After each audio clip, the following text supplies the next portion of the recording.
Hello and welcome to Renew, the show about the College of Forest Resources at Mississippi State University. The College of Resources promotes and enables the management, conservation, and wise use of our natural resources. I'm your host, Leslie Berger. Today's show will feature the Department of Forestry within the College of Forest Resources. And joining me today to represent that department is Department Head, Dr. Andy Ezell. So thank you for coming and taking time out of your schedule and visiting with us. Well, thank you. It's a pleasure to be here. I'm glad. So I have a big picture question for you.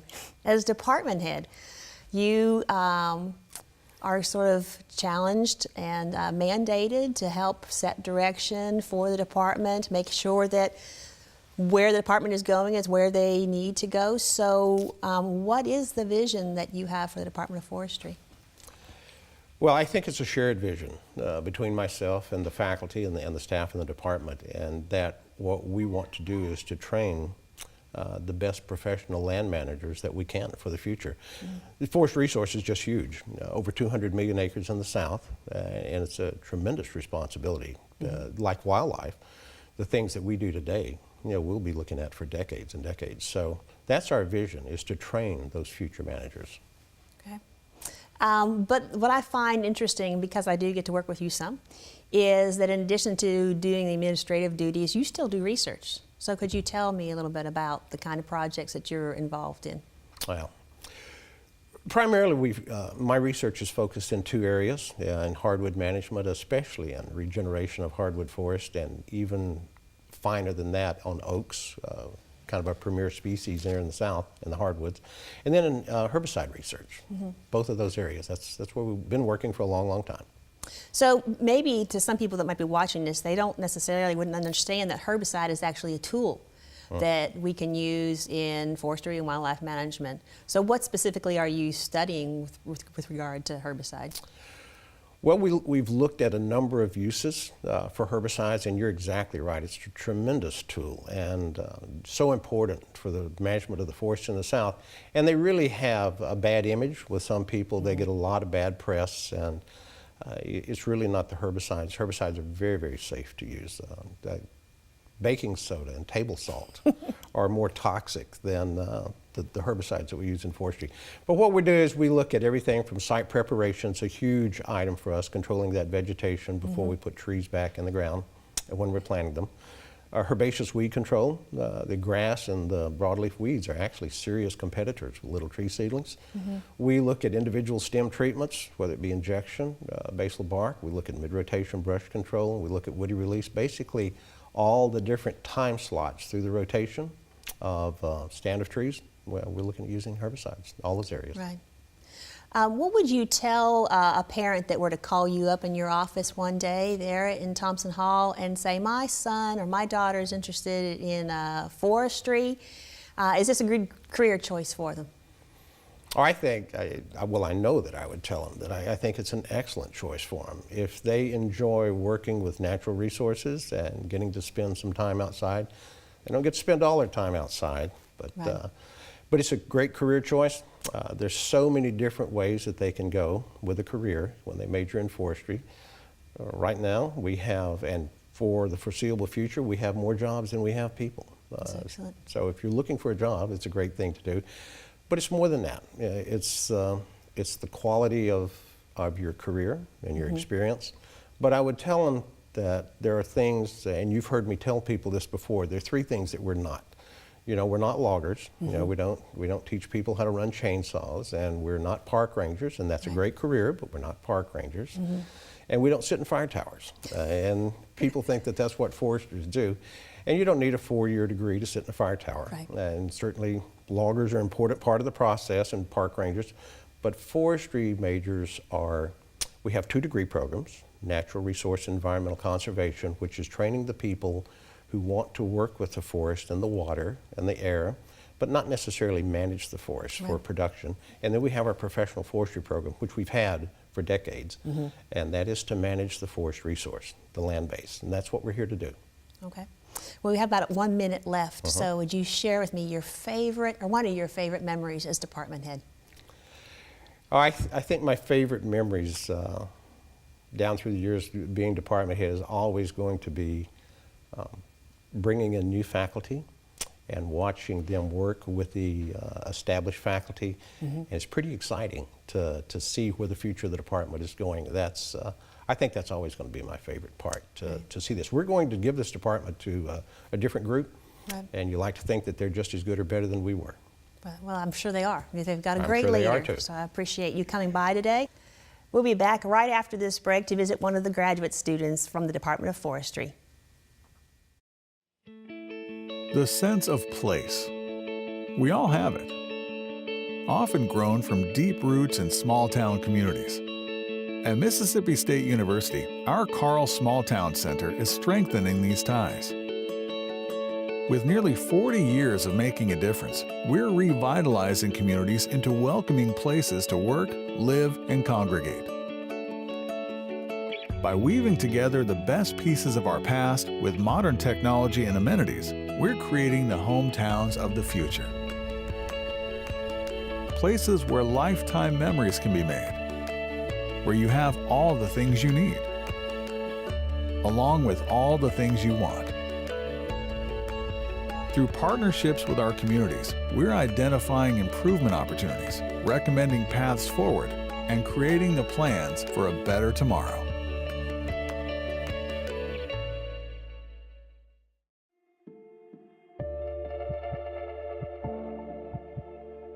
Discovery. It tells our history and determines our future.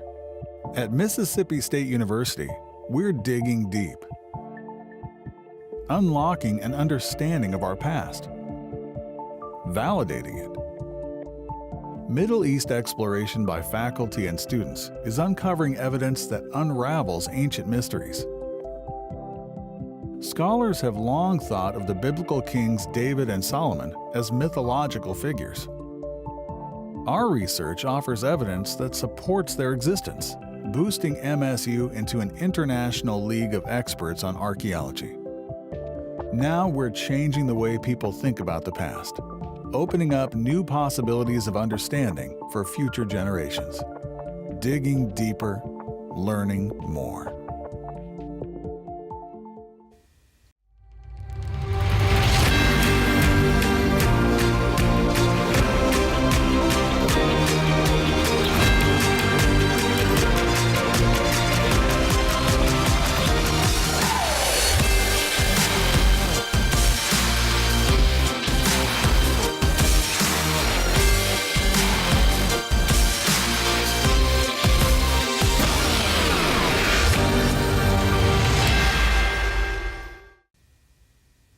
Welcome back to Renew, the show about the College of Forest Resources at Mississippi State University. We've been talking about the Department of Forestry, and joining me now is graduate student Tyler Durbin. So thank you for coming to the show today. Thank you for having me. Tell me how you ended up here at Mississippi State in the first place. I got my bachelor's at Louisiana Tech in forestry, and I had a concentration in wildlife management. And I didn't really see many job opportunities going into wildlife at that point. So I really wanted to expand my education, and the opportunity came up here at Mississippi State. So I decided to take an extra 2 years and expand my education. Right. Many of people that might be watching this may not realize that to get a master's degree in many of the natural resources fields, you actually have to conduct research. It's in addition to taking the additional classes. Right. So tell me about the research that you were doing. It was a 2-year study evaluating growth and performance on oak seedlings between 2 species, a red and a white oak, Shumard and swamp chestnut oak, and also between 3 different planting stocks or type of seedlings. We had a 1-0 bare root seedling, which means it was in the nursery bed for 1 year, and then it was transplanted to a different nursery bed for 0 years. So it came right to our site from there. Right. The other 2 planting stocks are conventional containerized seedling, right. And the last one was an eco-grown, the largest potted seedling. Okay. Many of our projects tend to be the result of questions that came from the field, whether it's in your case in forestry. This is a question that some people felt there needed to be answers to, and that is why then research gets started to answer the question. So Right. what kinds of questions then were you trying to answer with examining these these different combinations of plantings? Yeah, just trying to see which planting stock grows best, not necessarily the species, because that doesn't have as much to do with the early growth as the planting stock does. So it's really the root system that we're looking at, Okay. because all those resources are being allocated to that root first, and that's what matters Right. early in their life. So you're trying to figure out then which is the best, how long to keep them in the nursery, when to put them in the field to give them the best Right, survival yeah. moving and the on most forward. cost efficient for the landowner. That's right. Yeah. Okay. So this sounds like it has a very applied an aspect to it, something that landowners would be interested in. Is that correct? Definitely. More so private landowners, industry is going to plant more operational, larger potted seedlings. Okay. Private landowners are looking to save a little more money. Okay. How do you see this information being translated then from what you are learning to the private landowner?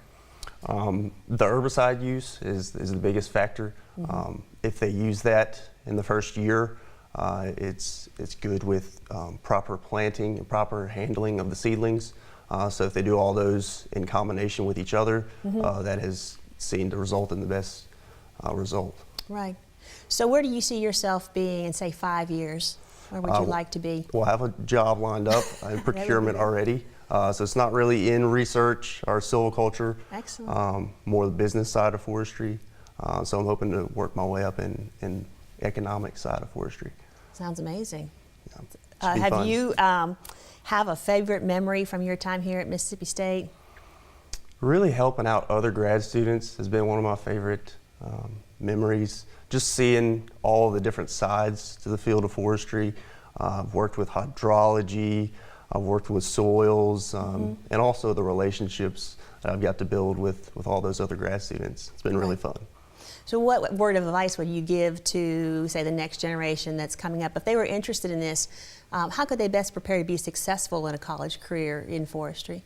Make friends, make lots of friends. They're your biggest factor to succeeding in college is just those friendships. They're going to help you out, and your professors make good friendships. Build trust with your professors. They're your knowledge bank. Right. So Dr. Ezel was a good advisor to you? I say that Amazing. because he's still in the room listening Amazing, to this. yeah. He actually got me my job, so I'm Well, very thankful for that. that is above and beyond the call. So I appreciate you sharing with us what you've learned here at Mississippi State, and I wish you your best on your new job that you've got coming up. Thank you, thank you. Thank you to Tyler and to Dr. Andy Zell for visiting us here today at Renew. I appreciate you spending time and visiting us here. I hope you've learned more about the College of Forest Resources and the Department of Forestry. Until we get a chance to meet again, I hope you get some time to spend outdoors enjoying the natural resources we have in the state. I've been your host, Leslie Berger.